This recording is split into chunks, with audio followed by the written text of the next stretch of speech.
بسم الله الرحمن الرحيم. السلام عليكم ورحمة الله وبركاته. صحابتك كسو دوادا مركلي برنامجيني عافيمادك امتحاناها ان شاء الله maanta waxaan sharxeynaa cashirkeen 22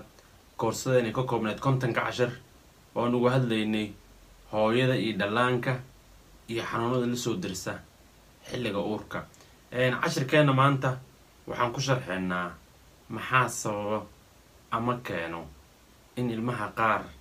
nasal bridge-kooda ama buundada sanka ama sanqaroorka qofba si uu yaqaan sida sawirka hortiina ka muuqata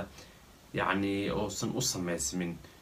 oo yacni hadduu samaysmana aada u yaraado. waxaa ogna dadka qaar yacni nasal bridge-ka ama sanqaroorka ma lahan, marka waxaa jirto 5 shay oo lala xiriiriyo inay sabab u yihiin yacni ilmaha qaar inay ku dhashtaan ama dadka qaar saa ognahay يعني عنق هدي وكلش تبع انت بدن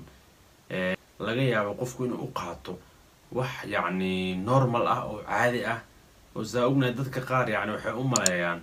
الناس البريج كأما سنقرورك وح باي جانس كريمة إنها تحي أما وح فملك اللي قد على الصح ويدعي كرتا فملك وقد حلي كرتا لاك وح أجرو إنفكشنه يو دباتوين وكريمة أنا يقفك يعني دحلتوي أهان أما إنفكشن وقوي معنا ayaa jiro oo keeni kara in nasal bridge-ka ama sanqaroorka sanka qofka oo beela ama inuusan u samaysmin. marka waxaa jiro ilaa 5 shay oo sababto insha Allah cashirkeen ku sharxi doonaa 5 shay ee la xiriiriyo in sanqaroorka ama nasal bridge-ka qofka inay u samaysmi waayaan oo yacni laftaan yacni samayso buundada sanka inay qofku u samaysmi waayso. waxaa jirta 5 shay oo la xiriiriyo, balse inta aan guda galin sharaxaadda cashirka waxaan ka codsanayaa inaad muuqaalkan la wadaagto asxaabtaada si ugu faa'iideystaan insha Allah. kuna soo dhawaada mar kale qaybtii 22.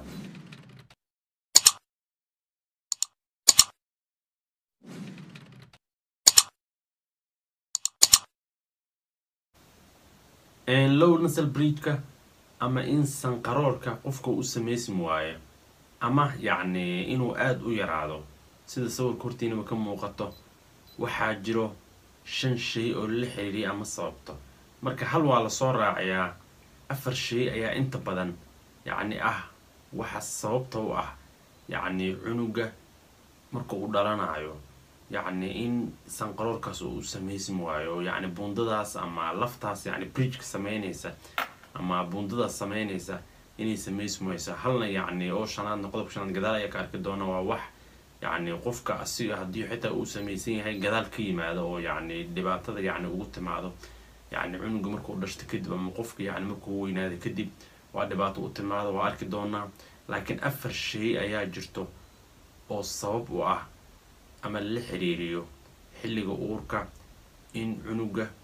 يعني الناس البريج كأم بونزل سنك أوسميسين وايسو لبو حل حريريا جينيتك أما دحلتويا اللي حريريا laban waxa la xiriiriyaa infection ayaa la xiriiriyaa halka soo raaco arki doona oo shanaad. laakiin laba waxa la xiriiriyaa genetic ama dhaxaltooyo oo yacni oo haddii cunugu ku yimaadaan yacni diidaya ama ka hor istaagaya in buundadaas ama laftaas yacni sanqaroorka loo yaqaano oo yacni sanka qaybtan kore ka samaysa inay samaysmato. marka dhaxaltooyada yacni familkiisa ayaa la xiriiriyaa oo yacni haddii familkiisa yacni nasal bridge-kaas inta badan aysan lahayn يعني halkaas uu ugu imaan karaa sida caadiga ama waxa jira xanuuno ama cudurro la xiriiriyo yani uu ka mid yahay Williams syndrome sida hortiina ku qoran ama Down syndrome oo genetic disease oo cunug hadii ay saameeyaan ku keenayo in nasal bridge-ka ama buundada sanka ama sanqaroorka wax loo yaqaan laftan samayso in yani cunugaysan u samaysmin oo sida hortiina ka muuqata oo noqdo. marka labadaas yani xanuun oo hortiina ku qoran ayaa inta badan la xiriiriyaa yani inay ka timaadaan uu ka yimaado in cunuga uu samaysmi waayo sanqaroorka. marka infectioniska ayagana waa laba infection oo cunug ka soo raaca hooyada xilliga uurka. kow waxa waaye syphilis wax loo yaqaano sida hortiinaba ku qoran ama cudurkan bulshada ay u taqaano waraawowga kaas oo ka mid cudurrada sexual transmitted disease ama STD-ga oo galmada lagu kala qaado oo laga yaabo hooyada xaajigeed inuu soo gudbiyay ama inuu soo yani xilliga galmada ay sameynayaan uu soo gudbiyo maadaama yacni galmada lagu kala qaado xanuunkaas marka hooyada hadday xanuunkaas qabto waxay usoo gudbin kartaa cunuga xanuunkaasna wuxuu ka mid yahay xanuunada la xiriiriyo inay keenaan ama sabab ay u noqdaan inuu samaysmi waayo nasal bridge wax loo yaqaano ama buundada sanka sidoo kale waxaa ka mid ah infectionada la xiriiriyo leprosy wax loo yaqaano ama juudaanka bulshada waxay u taqaano oo xanuunkan juudaanka asigan waa la xiriiriyaa يعني لو نصل بريج wax loo yaqaan ama buundada sanka inay yaraato laftaan yani sanqaroorka sameeyay wax bulshada u taqaana yani sameysay samaysmi wayso marka labadaas infection oo hortiin ku qorno ah syphiliska iyo leprosy-ga oo juudaankii waraabowga bulshada ay u kala taqaano labadaas xanuun oo yani infection ka yimaada ayaa ah yani ayagana xanuunada la xiriiriyo in laftaan ay samaysmi wayso ina fahanteen ay rajaynayaa laba xanuun laba waxay ka timaadaan genetically ama dhaxaltooyo ah Williams syndrome iyo Down syndrome laban waxay ka timaadaan infection oo ah leprosy iyo syphilis marka afartaas ayaa ah afarta shay ugu badan ee la xiriiriyo in cunuga ay u samaysmi wayso ama u samaysmi waayo